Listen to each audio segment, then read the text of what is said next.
प्रस्तुत है।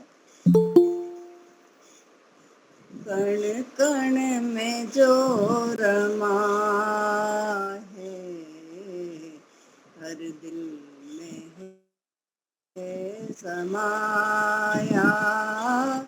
कण कण में जो रमा है, हर दिल में है समाया। उसकी उपासना ही कर्तव्य है बताया। कण कण में जो रमा है, हर दिल में है समाया।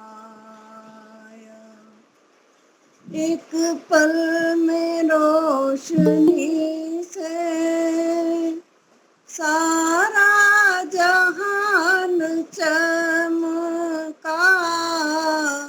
एक पल में रोशनी से सारा जहान चमका।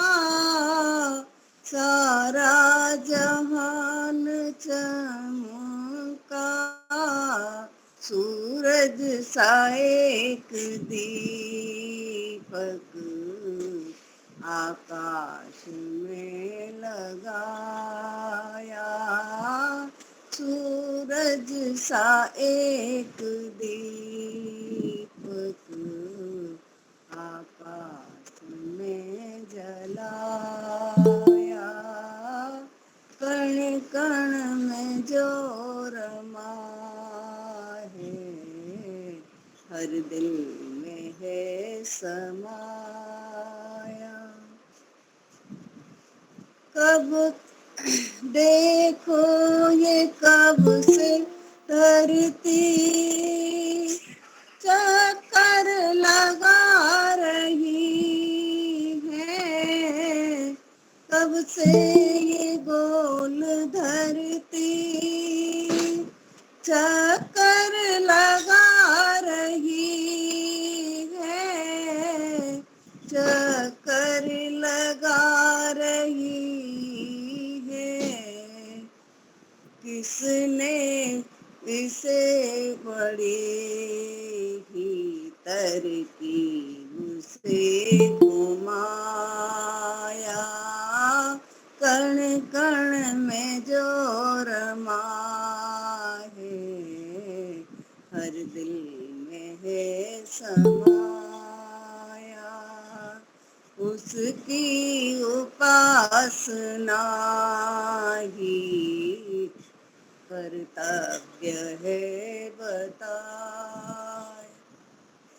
कठपुतलियों का हमने देखा जब तमाशा।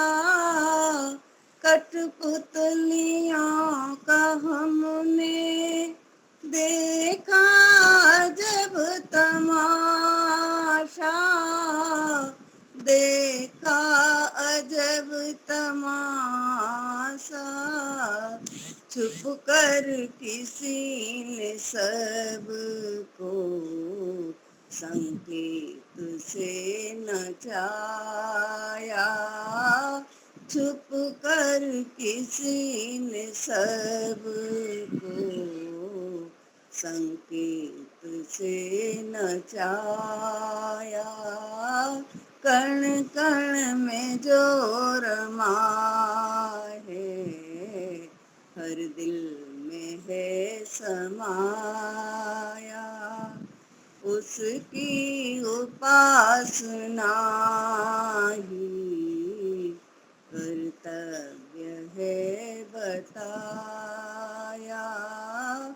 उसकी उपासना ही कर्तव्य है बताया।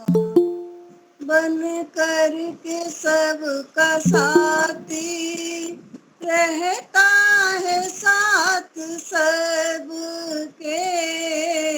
बन कर के सबका साथी रहता है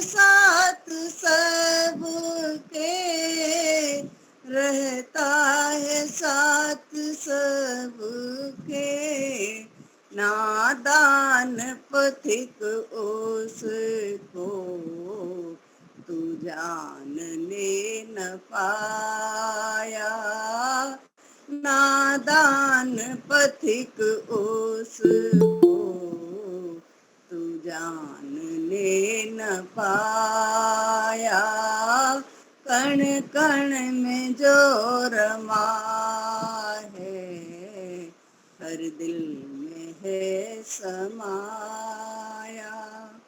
उसकी उपासना ही कर्तव्य है बताया। कण कण में जो रमा है हर दिल में है समा। धन्यवाद जी।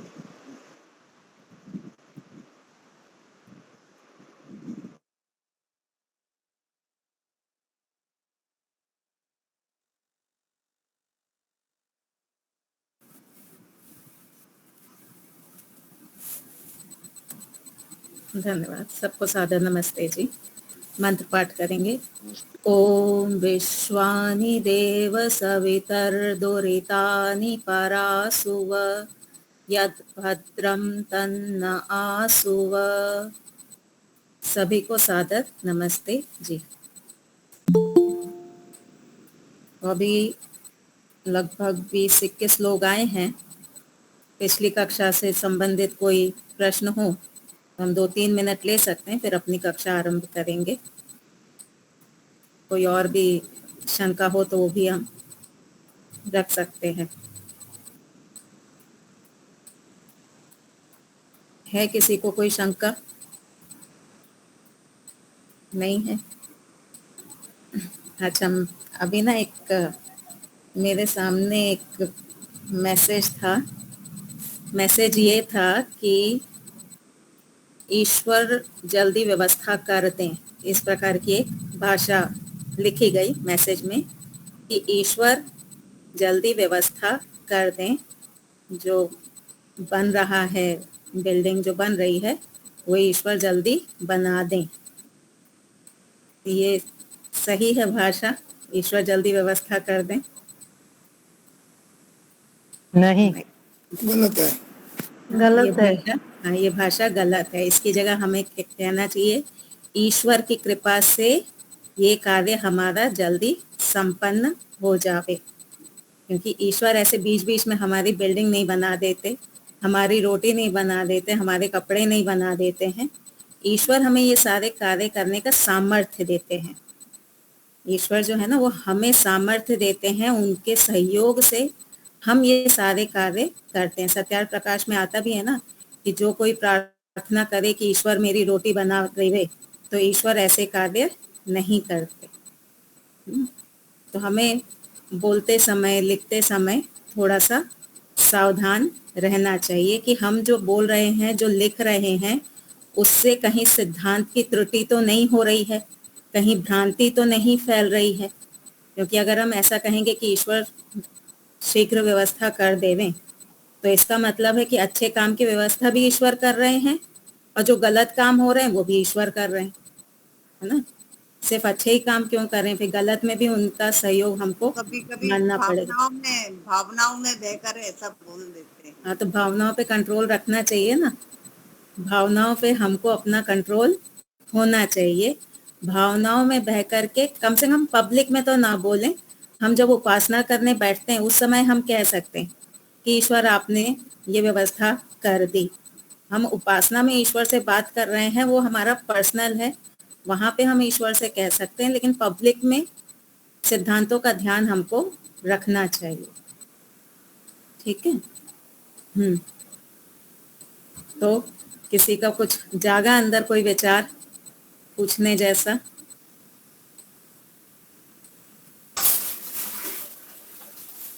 एक प्रश्न पूछ सकता हूँ? हाँ जी, बोलिए। शायद कोई व्यक्ति दिवंगत हो जाता है, कोई उसके व्यक्ति दिवंगत, उसे मृत्यु हाँ हो जाती है, जी शरीर जी छोड़ के चला जाता है, जी तो उसके पीछे रीप या लिख देते आत्मा को शांति मिले, जी परमात्मा आत्मा को शांति देवे, जी परमात्मा कैसे शांति देगा? जी। उसमें तो ये जो हम, उसके लिए हाँ, क्या शब्द होना चाहिए? ये सदगति जो हम दे, कहते हैं ना, ये जो हम कहते हैं कि ईश्वर दिवंगत की आत्मा को शांति देवे, तो दिवंगत तो वैसे ही शांत होकर के चला गया है, वो एक शरीर से दूसरे शरीर में जा रहा है, उसको तो कोई अशांति नहीं है। नहीं है। वो कहीं बच्चा बन करके पैदा होगा, जब उसका समय आएगा तब, तो उसको तो अशांति नहीं है। अशांति किसको है? जो पीछे उसके परिवार वाले, उसके मित्र आदि जो रह गए हैं, पहचान वाले जो रह गए हैं, उनको शांति की आवश्यकता है, क्योंकि बेचैनी उनके मन में है। उनका जो राग था उस व्यक्ति के प्रति, उसके कारण उनको बेचैनी हो रही है, वो विचलित हो रहे हैं, दुखी हो रहे हैं। तो शांति की प्रार्थना जब हम करते हैं, तो हम ये कहें कि परिवारजन को ये दुख सहने की शक्ति ईश्वर प्रदान करे, उनके आत्मा में शांति ईश्वर प्रदान करें। तो जो रह गए हैं उनको शांति की आवश्यकता है, जाने वाला तो अपना शांति से निकल लिया, उसको अशांति नहीं है। और दूसरा, उसके कर्मों के अनुसार ईश्वर उसको जन्म दे ही देंगे। ईश्वर जो हैं, वो जाने वाले जो व्यक्ति है उसको कर्म के अनुसार जन्म दे ही देंगे। तो ईश्वर उनको सदगति प्राप्त करावे, उन ऐसा करावे, वो उस आत्मा के लिए हमको अब कुछ भी नहीं कहना है। हमको जो भी कहना है यहाँ पे जो रह गए पीछे, उनके लिए कहना है। इसी कड़ी में आजकल बहुत एक शब्द चला है, रिप, RIP। सुना है RIP? जब सुना कोई है। की मृत्यु रेस्ट हो इन जाती पीस, है, रेस्ट इन हाँ पीस। हाँ, जब किसी की मृत्यु हो जाती है तो लिखते हैं RIP, रिप। तो पहले तो मुझे पता नहीं था ये रिप क्या है, और बाय चांस स्वामी विवेकानंद जी यहीं हमारे घर पे थे, तो वो उनके पास कोई मैसेज आया होगा, तो मुझसे पूछे कि ये रिप क्या है। तो मैंने डिक्शनरी में देखा, रिप यानी कि फाड़ना, जैसे कपड़ा फाड़ते हैं ना, तो इंग्लिश में रिप का मतलब होता है फाड़ना। तो मैंने डिक्शनरी का मीनिंग बता दिया, फाड़ना। बोले यहाँ तो किसी की मृत्यु से जोड़ करके लिखा है। फिर थोड़ा सर्च मारा, तब पता चला ये रेस्ट इन पीस है। ये जो रिप लिखा है ये रेस्ट इन पीस है, कि जो आत्मा चली गई है उसके लिए हम कह रहे हैं रेस्ट इन पीस। अब ये जो रेस्ट इन पीस है ये पूरी तरह से अवैधिक है। ये जो रेस्ट इन पीस कहते हैं ना, ये पूरी तरह से अवैधिक है। क्यों अवैधिक है? ये जो रेस्ट इन पीस है ये मुसलमानों का और क्रिश्चियनों का, इनका सिद्धांत है। रेस्ट इन पीस मुसलमान और क्रिश्चियनों का सिद्धांत है, हमारा वैदिक या हिंदू सिद्धांत नहीं है। हमारे पौराणिकों का भी ये सिद्धांत नहीं है, और हिंदुओं ये वैदिक का भी ये सिद्धांत नहीं है। मुसलमान और क्रिश्चियन ये क्या मानते हैं कि जब किसी की मृत्यु हो जाती है तो जो आत्मा है ना वो कब्र में पड़ी रहती है। जब किसी की मृत्यु होती है तो आत्मा जो है वो कब्र में पड़ी रहती है, और जब कयामत का दिन आएगा उस दिन ईश्वर, फिर उनका जो भी ईश्वर है वो ईश्वर न्याय करेगा। उनका क्या मानना है कि एक दिन कयामत का दिन होगा, उस दिन सारी आत्माएं, जितनी भी मरी हुई आत्माएं हैं, जितने भी शरीर छोड़ चुकी आत्माएं हैं, उन सारी आत्माओं का ईश्वर न्याय करेगा, जैसा जिसको चाहेगा वैसा देगा। तब तक वो आत्माएं कब्र में पड़ी रहेंगी। तो मान लीजिए 10 साल, 20 साल, 30 साल, जितने भी साल हैं, तो उतने साल जब तक वो कब्र में पड़ी हुई हैं तब तक वो रेस्ट इन पीस, वो शांति से वहां पड़ी रहें। समझ में आया? तब तक वो जो आत्माएं हैं वो शांति से वहां पर पड़ी रहें, ऐसी वो प्रार्थना करते हैं। हमारे में क्या है, और वो लोग पुनर्जन्म को भी नहीं मानते। मुसलमान जो है ना वो पुनर्जन्म को नहीं मानते हैं, वो एक ही जीवन मानते हैं। हमारे में क्या है, जिस समय मृत्यु हुई आत्मा ने शरीर छोड़ दिया, आत्मा अपने सूक्ष्म शरीर के साथ में बाहर निकल गया, और कर्मानुसार ईश्वर उसको दूसरा जन्म दे देता है। और उपनिषद में आया है कि एक कोई कीड़ा होता है, उसका नाम मुझे याद नहीं है, कि वो जब तक थोड़ा सा चलता है उतनी देर में उस ईश्वर दूसरे शरीर में जीवात्मा को डाल देता है। सुंडी होता है, सुंडी। हाँ, सुंडी वो जो इस तरह से चलता है कि हाँ वो जी, हाँ जी। एक बार ऐसे करेगा, उतनी देर में उसको दूसरा शरीर मिल जाता है, ईश्वर दे देते हैं। तो हमारा तो कोई ऐसा टाइम पीरियड है ही नहीं जबकि आत्मा कब्र में पड़ी हो या यहाँ वहां भटक रही हो, है ना। तो हम क्यों रेस्ट इन पीस कहते हैं? दूसरी बात, हम ये कहते हैं कि जो आत्मा शरीर से निकल गई, जिसने शरीर का त्याग कर दिया, दो केस में होता है। एक, वो शरीर से निकली और उसको दूसरा शरीर प्राप्त होने वाला है। दूसरा केस ये कि वो शरीर से निकल के मोक्ष को प्राप्त होगी। ठीक है, एक केस ये है कि शरीर से निकल के उसको दूसरा शरीर मिल जाएगा, और दूसरा केस ये है कि उसको मोक्ष की प्राप्ति हो जाएगी। तो मोक्ष की प्राप्ति हो गई, वो तो उसके साथ में ईश्वर ने उसको फल दे ही दिया। और जो अभी दूसरा जन्म जिसका होने वाला है, जिस आत्मा को अभी नया एक और शरीर मिलने वाला है, वो आत्मा जैसे ही शरीर छोड़ती है वो तो बेहोश हो जाती है, मूर्छित हो जाती है। तो उसको तो कोई ऐसे शांति अशांति की बात है ही नहीं, उसके जीवन में तो कोई ऐसी शांति अशांति है ही नहीं। तो फिर हम क्यों रेस्ट इन पीस बोलें? तो ये एक फैशन चल पड़ा है, अंग्रेजों ने शुरू किया रेस्ट इन पीस, हमने बिना उसको जाने उसको अपना लिया। हिंदुओं ने खूब अपना लिया और आज लगभग 60 से 70% लोग यही बोलते हैं। जब किसी की मृत्यु हो जाएगी, नीचे दिया जल रहा होगा, हाथ जोड़ा हुआ होगा, RIP, रेस्ट इन पीस। तो ये रेस्ट इन पीस जो है वो अवैधिक है, हमें इसका खंडन भी करना चाहिए। मान लीजिए कि आपके किसी ग्रुप में ऐसा मैसेज आता है ना, तो उसके बारे में लिखिए कि आप ये जो लिख रहे हो ना रेस्ट इन पीस, ये सही नहीं है, ये वेदों के अनुसार नहीं है, ये हमारी हिंदू परंपरा के अनुसार नहीं है। हिंदू परंपरा के अनुसार दिवंगत आत्मा को ईश्वर देखते हैं और नया शरीर दे देते हैं। ये आखिरी जन्म नहीं होता, एक जन्म हमारे में नहीं। एक वाक्य और चलता है बहन जी, जी, ईश्वर उनको सी चरणों में स्थान दे। हमारे एरिया में चलता है, राधा जी सी चरणों में स्थान दें, बिहारी जी सी चरणों में स्थान दें। ये शब्द और चल रहा है इधर हमारी तरफ। वैकुंठ धाम और पता नहीं क्या क्या बोलते हैं। तो ईश्वर के चरणों में तो हम अभी भी हैं, है ना। हमारी उपस्थिति तो अभी भी ईश्वर में ही है, बस बौद्धिक रूप से हम दूर हैं। हम ईश्वर से बौद्धिक रूप में दूर हैं, अथवा अन्यथा तो हम ईश्वर के पास ही हैं। और ईश्वर ने तो हमें अपने चरणों में स्थान दे ही रखा है, ईश्वर ने तो हमें छोड़ा नहीं है। ईश्वर तो सदा हमारे साथ हैं, हमेशा अपने चरणों में हमें स्थान देते हैं। जैसे माता पिता जो है वो अपने बच्चों को कभी नहीं छोड़ते, माता पिता सदा। बहन जी एक मिनट, ईश्वर के चरण होते कहाँ हैं? ये भाषा है, अलंकारिक भाषा है, अलंकार भी होता है ना, ये अलंकारिक भाषा है। जब निर्गुण की उपासना हम करते हैं तो वहाँ पर हाथ पैर मुंह। एक बात सुनिए, ये अलंकारिक भाषा है, अलंकारों को ग्रामर में एक्सेप्टेड है। जैसे सहस्र शीर्षा सहस्राक्ष लिखा है ना, तो ये सिर्फ अलंकारिक भाषा है।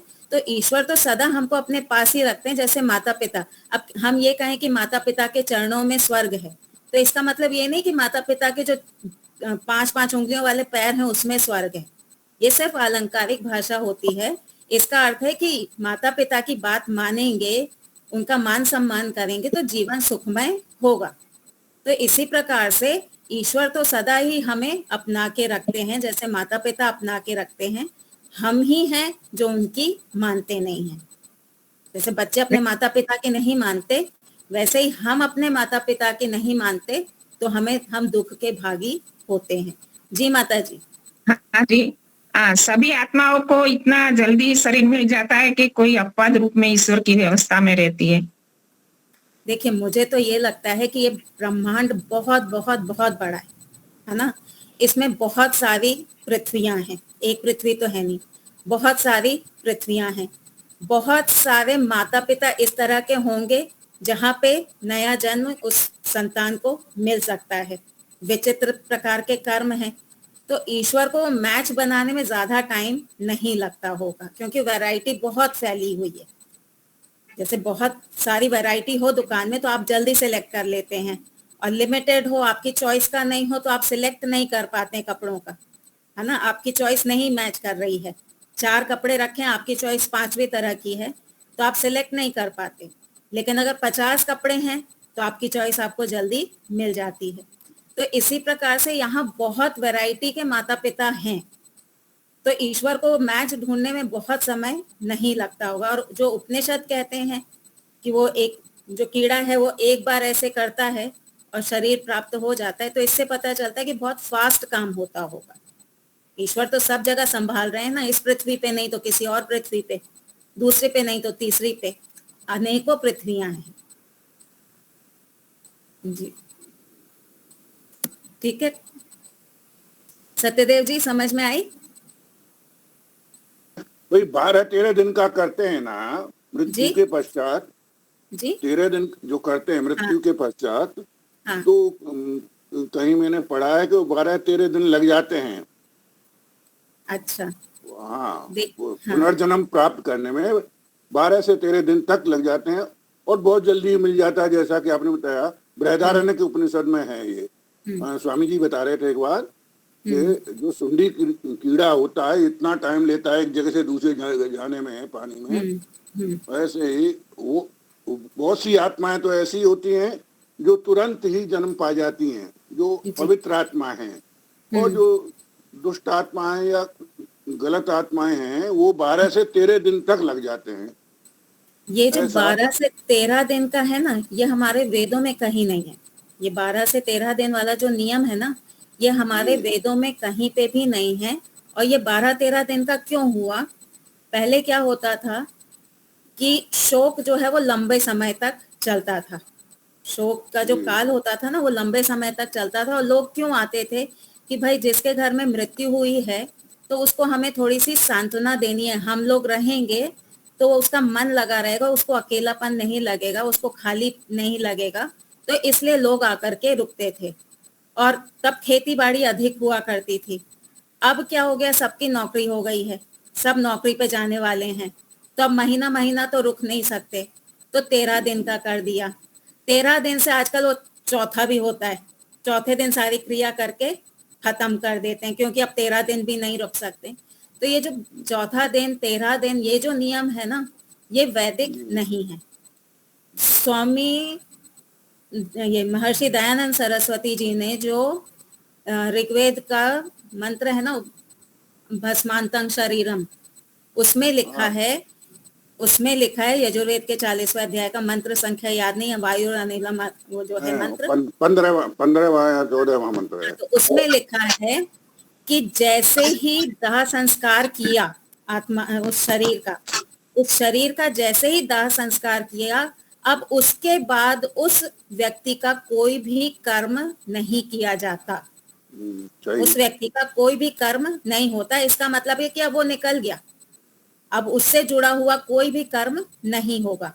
आर्यों के 16 संस्कार में अंतिम संस्कार वही है ना, शरीर, हाँ, अंत्येष्टि संस्कार जो है वहां पे जाके फुल स्टॉप हो जाता है। क्या उसके बाद कोई 17वां संस्कार बताया है कि 13वें दिन हवन करो या ये करो वो करो? नहीं बताया।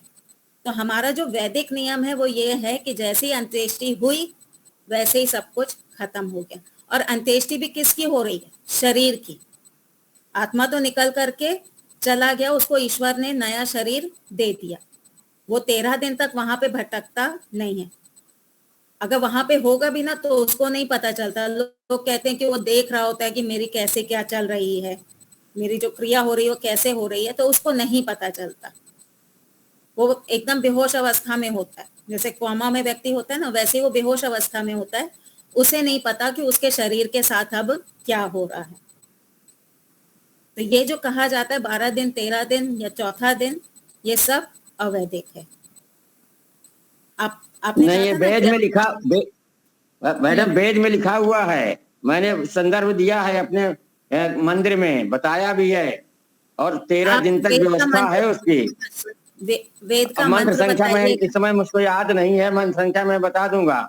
पहले हाँ दिन जी। अंत में बिजली और कहाँ कहाँ पर भ्रमण करता रहता है जीवात्मा, जी उसी का आधार आप लेकर के पौराणिक लोग 13 दिन तक क्रियाकर्म कराते हैं। पौराणिक लोग क्या कहते हैं कि उतने में भटक रहा होता है, जब 13वीं हो जाती है तब उसको मोक्ष की प्राप्ति होती है। सत्यदेव जी सही कह रही है ना, पौराणिक लोग यही कहते हैं ना कि 13 दिन तक लेकिन मैं वही ये भटकता है। वेद के मंत्र मुझको याद नहीं आ रहा है। सुनिए, अध्याय मैंने भी 13 में है पढ़ा है, ये। मैंने भी पढ़ा है, उपनिषद में आया है कि यम वायु में जाता है, फिर जल में जाता है, फिर अन्न में जाता है, अन्न से फिर शरीर में आता है, और फिर स्त्री शरीर में आता है। मैंने भी पढ़ा है वो। अब तो कहते उपनिषद में ये वो भी लिखा है, ये कहते हैं उपनिषद वाइब्रेशन से गलत है? 12-13 दिन तक वाइब्रेशन से उपनिषद क्या वो में गलत है?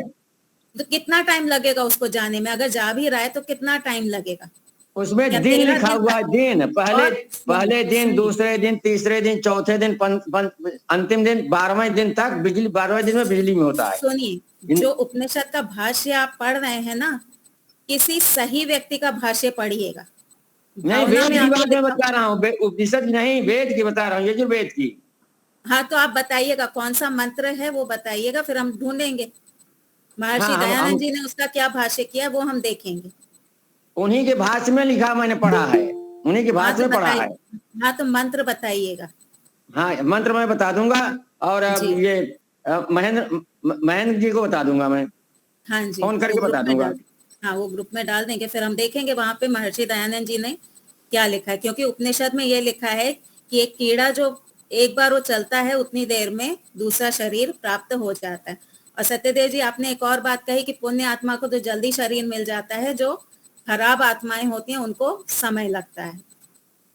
तो इसको भी यदि हम देखें, खराब आत्माएं जाएंगी किसी कीड़े मकोड़े जानवर आदि के शरीर में, है ना, और उनमें जो मल्टीप्लिकेशन है वो फास्ट है, उनमें जो बर्थ रेट है ना वो मनुष्यों से ज्यादा है। ठीक है, तो खराब आत्माओं को जन्म देने में तो और आसानी है। बहुत सारे कीड़े मकोड़े हैं, किसी भी शरीर में डाल दो और नया शरीर मिल जाएगा। तो बहुत फास्ट काम होता है ईश्वर का। और ईश्वर को क्या देरी, ईश्वर को कौन सा उसको घुमाना है, और घुमा करके उसको कौन सी सुख मिलता है। शरीर से बाहर निकला, दूसरे शरीर में प्रवेश कर गया। अगर वो जल अन्न आदि भी अगर हम देखें तो कितना टाइम लगेगा। आप देखिएगा कौन सा मंत्र है, फिर हम उसका भाष्य देखेंगे, फिर विचार करेंगे। इस प्रश्न को मैंने स्वामी प्रज्ञानंद सरस्वती जी से भी मैंने कहा था, पूछा था उन्होंने, तो उन्होंने कहा था कि समय की बात है, इसमें दिन की नहीं है। लेकिन वेद में जो है वो दिन लिखा हुआ है। भाष्य में एक एक शब्द का मैंने देखा, मंदिर में मैंने जिक्र किया था, इसका कोई समीचीन उत्तर नहीं मिल पाया। हाँ तो बताइएगा कौन सा मंत्र है, मेरे पास है। महेंद्र जी के फोन पर मैं भेज दूंगा, बताऊंगा। जी जी जी। अभी समय याद नहीं, मेरी मेमोरी कमजोर हो गई, 84 साल की उम्र हो गई। नहीं, मैं समझ सकती हूँ, मैं समझ सकती हूँ, एकदम से याद नहीं आता है, हमें भी याद नहीं आता है। 39वां अध्याय के 39वां अध्याय का 6ठा मंत्र है ना, जो आत्मा के स्थान बदलने का है। ये अब हमको मंत्र संख्या याद नहीं है इस समय, नोट किया हुआ हूँ मैं दूसरे कॉपी में। इस समय मेरे पास यहाँ कॉपी में नहीं, मैं बाहर हूँ। आत्मा कोई के बात नहीं, सुनिए कोई बात नहीं, हमारी अंतिम कक्षा है, आगे भी कक्षा होगी तब हम ये वाला देख लेंगे कि क्या है वहाँ पे एग्जैक्ट। आत्मा के बदलने वाला है। यजुर्वेद के 39वां अध्याय का 6ठा मंत्र है। अच्छा, 39 छठा मंत्र, ठीक है, देखूंगी मैं। जी, कोई और प्रश्न? हाँ, एक प्रश्न और है, वो ये कि ब्रह्मा कुमारी वाले ये कहते हैं मनुष्य मनुष्य ही होता है, उसको दूसरी कोई योनि नहीं मिलती है।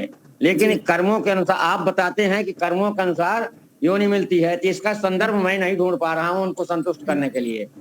इसका संदर्भ कहीं हो तो बता दीजिएगा। अच्छा, देखिए, वो जो कहते हैं कि मनुष्य से मनुष्य को अगला शरीर मनुष्य का ही मिलेगा, स्त्री को स्त्री का मिलेगा, पुरुष को पुरुष का मिलेगा, है ना। तो ये बात जो है, इसकी पुष्टि तो हम भी कर देंगे। आम से आम पैदा होगा, नीम से नीम पैदा होगा, कटहल से कटहल पैदा होगा, ये तो हम भी मानते हैं। तो वहां जो शरीर की बात है, मनुष्य से मनुष्य पैदा होगा, यहाँ तक तो हम भी मानते हैं। लेकिन पैदा क्या हो रहा है? आत्मा पैदा हो रही है, शरीर पैदा हो रहा है? शरीर शरीर पैदा हो रहा है ना, जी आत्मा थोड़े ना पैदा हो रही है, जी जी शरीर पैदा हो रहा है। तो मनुष्य से मनुष्य पैदा होगा, वो तो हम मानते हैं। दूसरी बात, उनका कहना यह है कि इस जन्म में जो स्त्री है वो अगले जन्म में स्त्री ही रहेगी, है ना, वो हर जन्म में स्त्री ही बन करके रहेगी। तो एक बार को हम कल्पना करते हैं, आदि सृष्टि में 100 स्त्रियां थी, 100 पुरुष थे। ये हम केवल कल्पना कर रहे हैं। ब्रह्मा कुमारी के अनुसार हम चलेंगे, आदि सृष्टि में 100 स्त्रियां थी, 100 पुरुष थे, ठीक है। तो आदि सृष्टि से लेके अभी तक 100 ही रहने चाहिए थे, क्योंकि जितनी स्त्रियां थी वो स्त्रियां ही बने, जितने पुरुष थे वो पुरुष ही बने। तो टोटल संख्या 200 ही रहनी चाहिए थी, ना घटनी चाहिए थी ना बढ़नी चाहिए थी। तो संख्या बढ़ रही है मनुष्यों की कि नहीं? जी बढ़ रही है ना। तो ये नए जी। कहाँ से आ रहे हैं? बढ़ रही है। तो ये नए कहाँ से आ रहे हैं? उनसे पूछिएगा कि ये जो नए नए बढ़ रहे हैं कितने, 7 अरब हो गए, 7-8 अरब, कितनी भी संख्या हो गई है? लगभग 8 अरब। हाँ, लगभग 8 अरब है ना। तो उनसे ये पूछिए कि आज से 10 साल पहले अगर 7 अरब थी तो अभी जो 8 अरब हुई, 1 अरब जो एक्स्ट्रा आ गए, ये कहाँ से आए हैं? उनके पास जवाब नहीं होगा, इस चीज का उनके पास कोई जवाब नहीं होगा। दूसरी बात, इससे हमारी कर्म फल व्यवस्था भी डगमगा जाती है। जब मुझे पता है कि मैं अच्छे कर्म करूं या बुरे कर्म करूं, मुझे अगला शरीर स्त्री का ही मिलने वाला है, तो मैं इजी रास्ता क्यों ना अपनाऊं? मैं आज अच्छे कर्म क्यों कर रही हूं? क्योंकि मुझे अगला शरीर अच्छा चाहिए। आज हम अच्छे कर्म क्यों कर रहे हैं? जिससे अगला जन्म हमको अच्छा मिले, धीरे धीरे करके हम मोक्ष में जाएं। अब जब मुझे पता है कि अगला जन्म मेरा स्त्री का ही होगा, तो फिर मैं अच्छे कर्म क्यों करूं? मैं चोरी करूं, डाका डालूं, झूठ बोलूं, धोखा दूं, छल करूं, कपट करूं, क्या फर्क पड़ेगा उससे? क्योंकि उनका ये कहना है कि अमीर और गरीब होते हैं, इससे कर्मों के अनुसार अमीरी और गरीबी होती है, उनका ये कहना है। अमीरी गरीबी तो अलग बात है, लेकिन शरीर तो मुझे स्त्री का ही मिलेगा ना। शरीर के अपने दुख हैं कि नहीं है? शरीर के अपने दुख भी हैं ना। एक गरीब परिवार में स्त्री बनो या फिर एक अमीर परिवार में स्त्री बनो, स्त्री बनने के या पुरुष बनने के अपने दुख हैं कि नहीं है? जी दुख तो है ही। तो जब मुझे पता है कि मैं कुछ भी करूं मुझे यही शरीर मिलने वाला है, तो फिर मैं इजी काम ढूंढूंगी। चोरी चमारी आदि में फिर व्यक्ति फंसेगा, बोलेगा कि मुझे तो मिलना ही है। एक बच्चा पढ़ाई करे, पूरी रात मेहनत करे, पूरी साल मेहनत करे, और पिछली बार उसके 50 मार्क्स आए थे 100 में से, पूरी मेहनत करेगा पर अगले बार भी उसके 50 ही आएंगे, तो वो क्यों मेहनत करे जब उसका पता है कि उसके मार्क्स बढ़ने वाले नहीं? पर मेहनत करता है ना, क्या विचार करके करता है कि मेरे मार्क्स बढ़ेंगे, और डिक्लेयर हो जाए कि तुम कुछ भी कर लो तुम्हें 50 के 50 ही मिलेंगे, तो वो मेहनत करने वाला नहीं है। तो जब ये लोग कहते हैं, ब्रह्मा कुमारी वाले कहते हैं कि आप स्त्री हो तो स्त्री ही रहोगे, आप पुरुष हो तो पुरुष ही रहोगे, आप चिड़िया हो तो चिड़िया ही रहोगे, तो वो खुद क्यों इतने पुण्य करने में लगे हुए? उनके अनुसार जो पुण्य है वो खुद क्यों लगे हुए ये सब करने में, जब आपको फल वही मिलना है जो इस जन्म में मिला है, गारंटी है, तो फिर आप खुद क्यों लगे हुए इतने सारे पुण्य कमाने में? मत करो ना। यहाँ तो ऑलरेडी उनका ये कहना कि अमीर होते हैं गरीब होते हैं, अच्छे लोगों के यहाँ गरीब, अमीर लोगों के यहाँ पैदा होते हैं, गरीब लोगों के यहाँ पैदा होते हैं। ये उनका कहना है। अमीर हो या गरीब हो, स्त्री तो स्त्री ही बनेगी। उसकी जो इच्छा थी कि मैं अच्छे कर्म करके पुरुष बन जाऊं, क्योंकि पुरुष शरीर में ज्यादा सुविधाएं हैं, ज्यादा आजादी है, ज्यादा फ्रीडम रहती है। जब मुझे पता है कि मुझे वो मिलने वाला ही नहीं है, तो फिर मैं क्यों मेहनत करूं? वो लोग सिर्फ छल करते हैं, सिद्धांत उनको समझ नहीं आती। एक बार मैं दिल्ली से आ रही थी, गांधीनगर, यहाँ अहमदाबाद तक की मेरी ट्रेन थी, और फिर गांधीनगर, तो वहां पे 2 ब्रह्मा कुमारी वाली मिल गई। उनका बहुत कोई बड़ा कार्यक्रम था, ये बात है लगभग 20 साल पहले की होगी ये बात, 18-19 साल जैसे हो गए होंगे। तो ब्रह्मा कुमारी वाले जहाँ पे भी होते हैं ना, वहाँ अपना प्रवचन शुरू कर देते हैं। वो लोगों को इकट्ठा करने में बहुत विश्वास रखते हैं। उनका यहाँ जो माउंट आबू में है ना बड़ा केंद्र, तो वहाँ जा रहे थे। तो 2 दीदियां थी उनकी, वो शुरू हो गई ऐसे ही प्रवचन करना कि ईश्वर जो है वो बिंदु स्वरूप है, वो प्रकाश स्वरूप है। वो अगर आप स्त्री हैं तो आप स्त्री ही बनेंगे, अगर आप पुरुष हैं तो आप पुरुष ही बनेंगे, ऐसा होगा वैसा होगा। उन्होंने अपने सारे नियम लोगों को बताने शुरू कर दिए। उस समय मैं भी छोटी एज की ही थी, मैं चुपचाप सुनती रही। उसके बाद मैंने ऐसे ही प्रश्न पूछा, मैंने कहा ये बताइए कि जब स्त्री का इस जन्म में स्त्री बने हैं और अगले जन्म में भी स्त्री ही बनेंगे, तो हमारे कर्म जो हमने किए उसके फल का क्या हुआ? जब हमें मिलना वही का वही है, तो हमारे जो हम कर्म कर रहे हैं वो तो वेस्ट जाएंगे।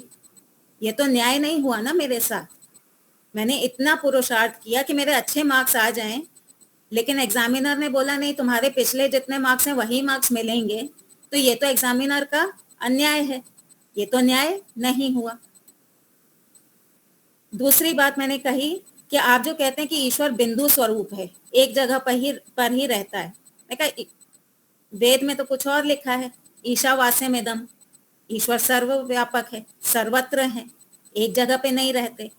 क्योंकि जहां जहां क्रिया हो रही है वहां वहां उसका कर्ता होगा ही, ये नियम है। तो इस तरह के जब पक्ष रखे ना, उनको लगा कि हमारी बात कट रही है, तो बहाने बनाने लगे। विक्षेप निग्रह स्थान मैंने बताया था ना 2-3 क्लास पहले। विक्षेप निग्रह स्थान क्या होता है कि जब बात कटने लगे तो कोई भी बहाना बना करके वहां से निकल लो।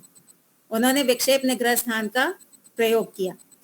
अभी खाने का समय हो गया, अभी खाना खाना है, फिर सो जाना है, और हमको सुबह जल्दी उठना है, हमको वहां जाना है, ये करना है, वो करना है। इस तरह से उन्होंने बात टाल दी। क्यों टाली? क्योंकि आसपास जो लोग बैठे थे वो बोले ये बिटिया सही कह रही, इस बिटिया की बात में दम है। तो उनको लगा कि हमारा पलड़ा थोड़ा कमजोर पड़ रहा है, हमारा पलड़ा कमजोर हो रहा है और इसकी बात सही हो रही है, तो उन्होंने वहीं पे बात काट दी। इसी प्रकार से मैं इनके माउंट आबू वाले उसमें गई थी, हम बच्चों को लेकर के गए थे, तो मैं भी वहां पे थी। तो वहां पे भी मैंने पूछा, मैंने कहा आप वेद को मानते हैं? हाँ मानते हैं। मैंने कहा वेद में तो ऐसा ऐसा लिखा हुआ है कि ईश्वर सर्वव्यापक है। 2-4 प्रमाण रखे, द्वा सुपर्णा संयोजा सखाया आदि आदि। जब 2-4 प्रमाण रखे, उनके पास कोई उत्तर था नहीं, तो बच्चों की तरफ मुंह करके बोलते हैं, मुझे ऐसे इशारा करते हुए, लोगों के दिमाग में कचरा भरा हुआ है, वो कचरा निकालना बहुत मुश्किल है। यानी मेरे दिमाग में कचरा भरा हुआ है और वो कचरा निकालना बहुत मुश्किल है। इस तरह की भाषा बोल करके उन्होंने बात टाल दी। तो इनके जो सिद्धांत है ना, ये सही नहीं है, ये वैदिक सिद्धांत नहीं है। हमारे यहाँ कर्म फल व्यवस्था है। अच्छा कर्म करोगे उन्नति होगी, बुरा कर्म करोगे अवनति होगी। हमारे यहाँ जो वैदिक सिस्टम है ना, ये बहुत क्लियर है, एक छोटे बच्चे को भी समझ में आ जाएगा। प्रैक्टिकल है हमारे वैदिक नियम, और इनके नियम प्रैक्टिकल नहीं है। जी, और कोई?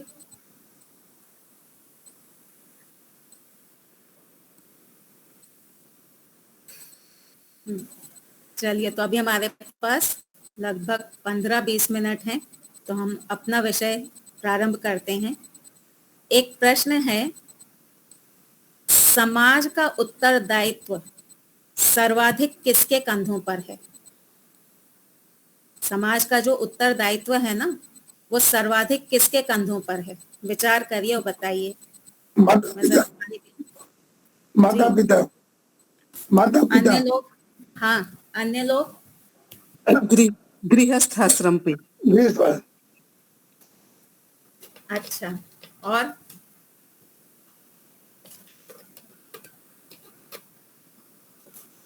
आचार्य शिक्षक आदि। जी माता जी, क्या बोले आप? आचार्य शिक्षक गुरुगण आदि पर है जी, तो शिक्षा देते हैं। हाँ, बहुत माता पिता भी उत्तर के, और गुरु आचार्य भी। बहुत पास है उत्तर के। समाज का सर्वाधिक उत्तरदायित्व माता के ऊपर होता है। समाज का जो सर्वाधिक दायित्व होता है ना, वो माता के ऊपर होता है, स्त्री के ऊपर होता है।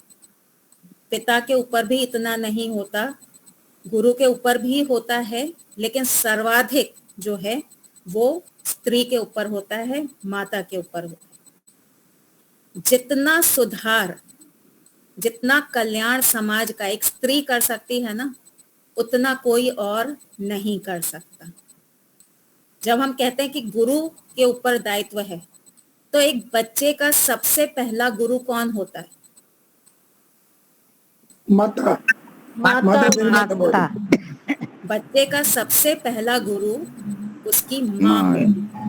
हाँ, तो इसका अर्थ हुआ कि सबसे बड़ा दायित्व जो है वो माँ का होता है।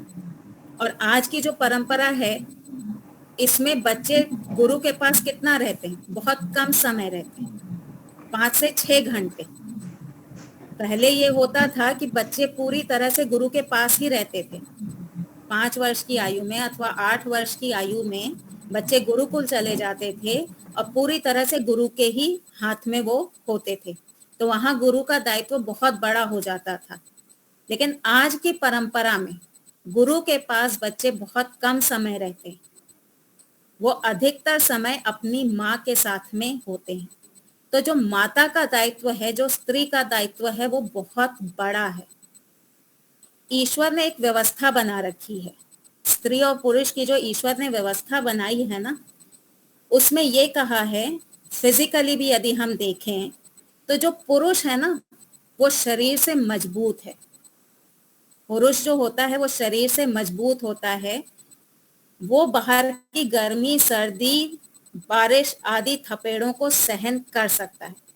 स्त्री जो होती है वो शरीर से पुरुष जितनी मजबूत नहीं होती, कितना भी वो बल लगा ले, लेकिन पुरुष की जितनी मजबूत वो नहीं हो सकती है, कितना भी आसन व्यायाम कुछ भी कर ले, क्योंकि ईश्वर ने बनाया ही उस प्रकार का है।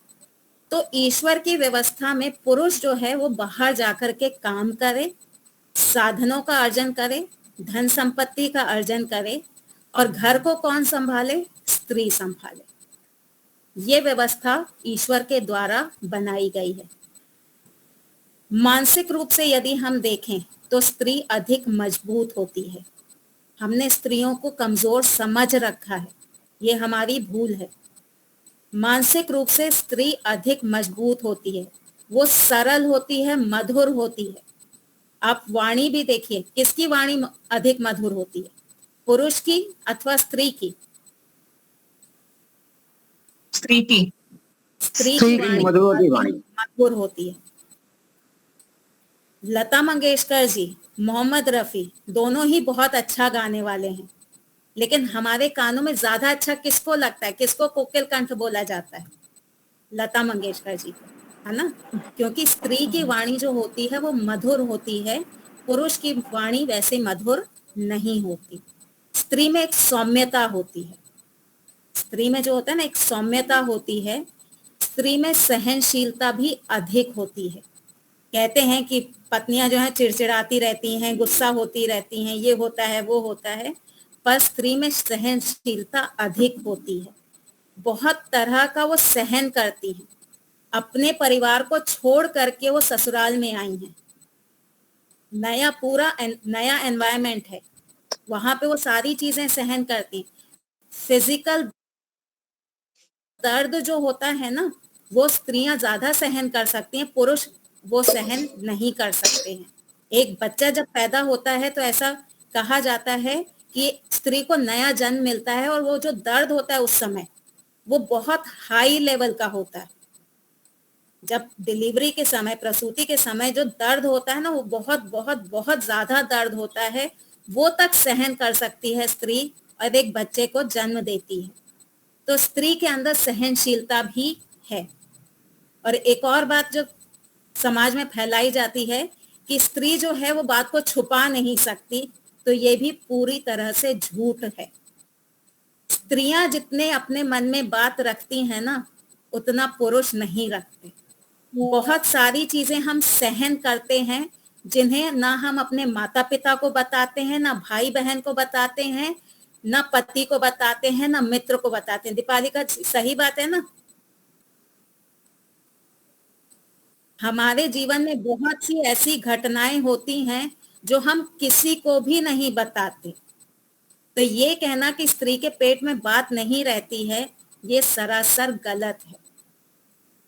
पतियों की कितनी ही बातें वो अपने मन तक रखती हैं, सास ससुर की कितनी ही बातें वो अपने मन तक रखती हैं, किसी को बताती नहीं। तो स्त्री को जो कमजोर समझा जाता है ये बहुत गलत है। स्त्री में बहुत शक्ति है। समाज को बदलने में स्त्री का बहुत बड़ा योगदान होता है। एक पुरुष समाज को इतनी जल्दी नहीं बदल सकता जितनी जल्दी एक स्त्री बदल सकती है। और स्त्री में भी कौन? जो माँ है। सारी स्त्रियां नहीं, जो माँ है वो समाज को बदल सकती है। संस्कार देने का काम माँ का होता है, पिता का नहीं होता। पिता का क्यों नहीं होता? क्योंकि पिता बहुत कम समय के लिए अपने बच्चे के साथ होता है। कई घरों में तो ऐसा होता है कि पिता सुबह जब नौकरी के लिए जा रहा होता है, बच्चा सो रहा है। जब काम धंधे से वापस आता है, बच्चा सो रहा होता है। तो कब अपने बच्चे से बात करे, कब अपने बच्चे के बारे में जाने? वो नहीं जान सकता। पूरा समय कौन रहता है घर में? माँ रहती है अपने बच्चे के साथ। तो संस्कार देने का काम माँ का होता है। और ये बहुत गलत है जो माएँ ये कहती है ना बच्चे की गलती पे कि आने दो तेरे पिता को, तेरी कंप्लेन करूंगी फिर वो तुम्हें मारेंगे। इस तरह की भाषा नहीं बोलनी चाहिए, खुद ही सारे एक्शन लेने चाहिए। मेरा खुद का मैं बताऊं, मेरे पिताजी एयरफोर्स में थे। मैं जब 11 साल की हो गई हूँ, उसके बाद जब पिताजी रिटायर हुए हैं तब हम साथ में रहना शुरू किए। हमारा पूरा पालन पोषण हमारी माता जी ने किया है। तो माँ के हाथ में ना बहुत पावर है। इस पावर को जानना बहुत जरूरी है। एक स्त्री को अपने पावर को जानना बहुत जरूरी है। यदि आपको कमजोर कहा जा रहा है तो कहीं ना कहीं आपकी ही गलती है। आपने अपना उत्तरदायित्व नहीं समझा, आपने अपना कर्तव्य नहीं समझा, इसलिए आपको कमजोर समझा जा रहा है।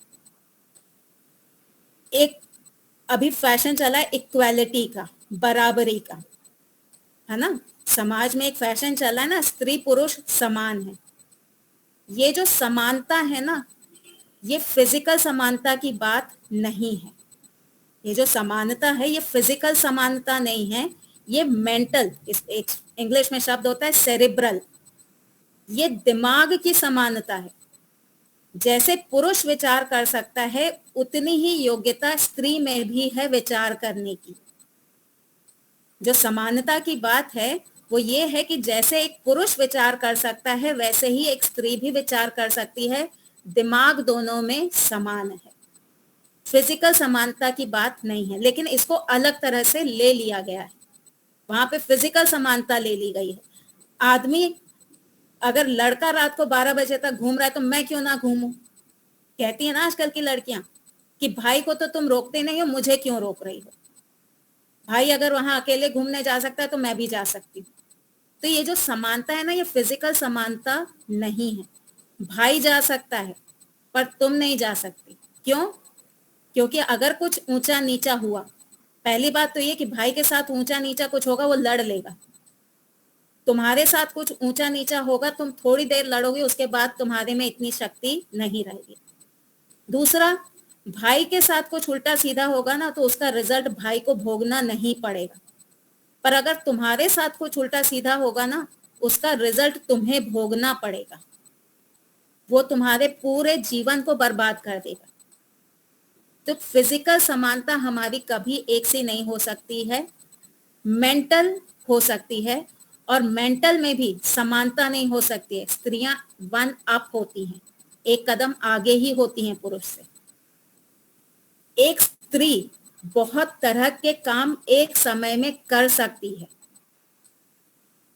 एक तरफ खाना पका रही होती है, दूसरी तरफ बच्चों को देख रही होती है, कोई मेहमान आ जाता है उससे बात भी कर रही होती है। एक समय में एक स्त्री बहुत तरह के काम कर सकती है। लीला बहन सही कह रही हो ना? एक ही काल में आप कितने सारे काम कर रहे होते। एक पुरुष को बोल दो कि तुम्हें खाना पकाना है, पहली बात तो उसे खाना पकाना नहीं आएगा, आ भी जाएगा तो उसका पूरा ध्यान खाना पकाने में होगा, वहां बच्चा रो रहा होगा, बच्चे पे ध्यान नहीं दे पाएंगे। पुरुष मल्टीटास्किंग नहीं कर सकते, स्त्रियां कर सकती हैं।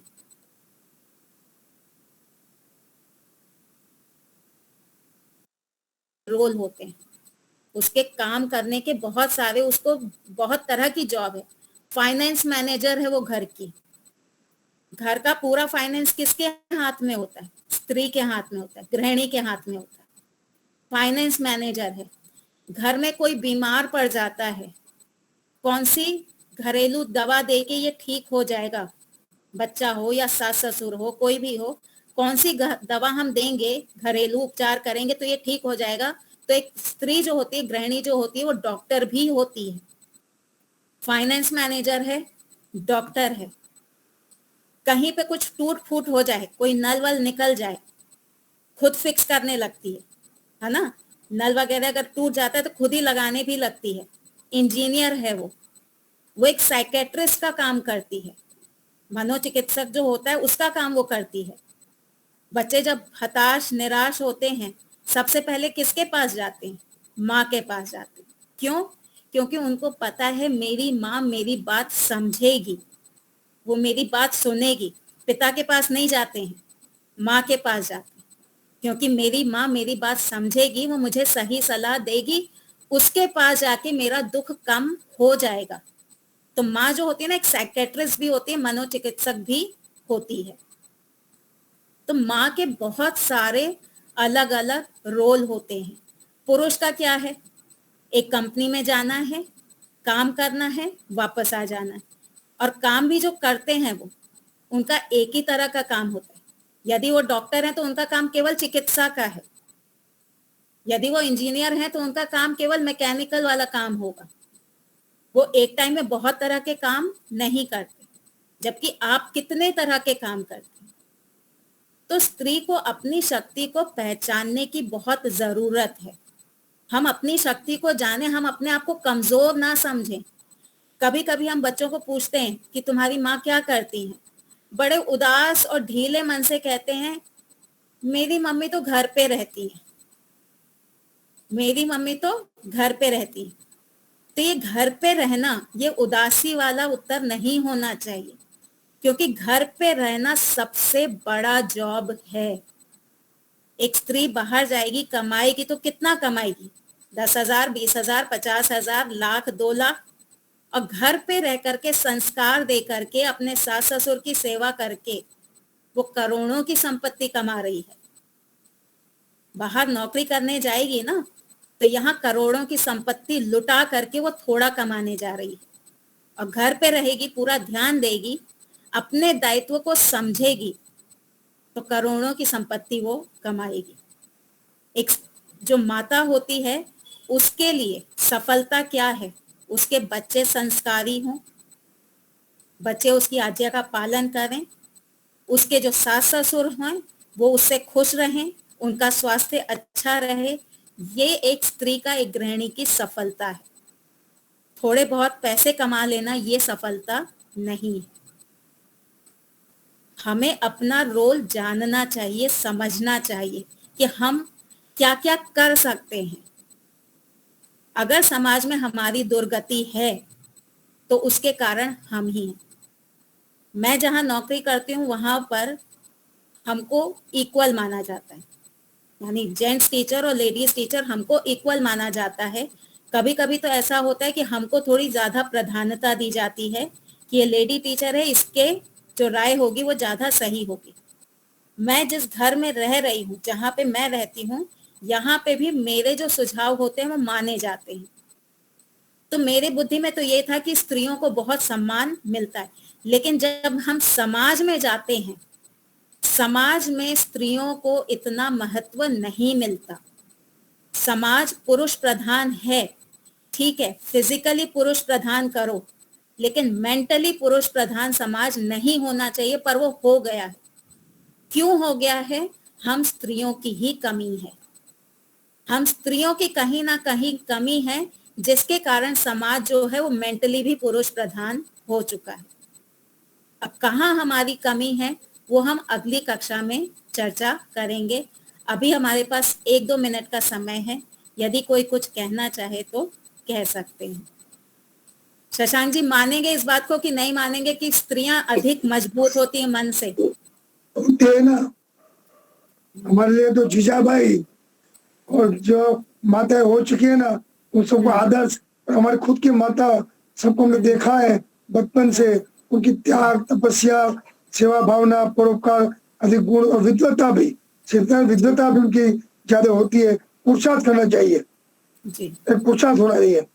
मुझे पता है कि जब 20 साल पहले एक हमारी रिवाड़ी की एक माता थी, प्रचारिका पुष्पा शास्त्री, वो बार बार कहा करती है, और गीत बनाया था उन्होंने कि जिसके हाथ में शक्ति है महामानव के निर्माण की, माता निर्माता भवती है, हमने कब पहचान की। ये बार बार ये गाना उनको सुना करती थी। इस स्त्री का महत्व ने बहुत बढ़ाया था, और सभी स्त्रियों को समझना चाहिए, माता निर्माता भवती। एक आदर्श दाम्पत्य में जहाँ आदर्श पति और आदर्श पत्नी होगी ना, वहां पति सदा यही कहेगा कि मेरी पत्नी मुझसे बहुत आगे है। लेकिन वो आदर्श दाम्पत्य में ही होगा जहां पत्नी भी आदर्श है और पति भी आदर्श है। तो कैसे हम आदर्श स्त्री बने, क्या क्या हमारे कर्तव्य हैं, कैसे हम अपने आप को जाने, कैसे हम समाज के लिए कल्याणकारी होवें, ये हम अगली कक्षा में विचार इस पे करेंगे। ठीक है दीपालिका जी? तो धन्यवाद। हाँ शशांक जी या कोई भी करें शांति पाठ। जयशंकर प्रसाद जी ने भी लिखा है, नारी तुम केवल श्रद्धा हो विश्वास रजत न पटतल में, सत्योषी बहा करो जीवन के सुंदर समतल में। जी कल की बात करेंगे। ओम द्यो शांत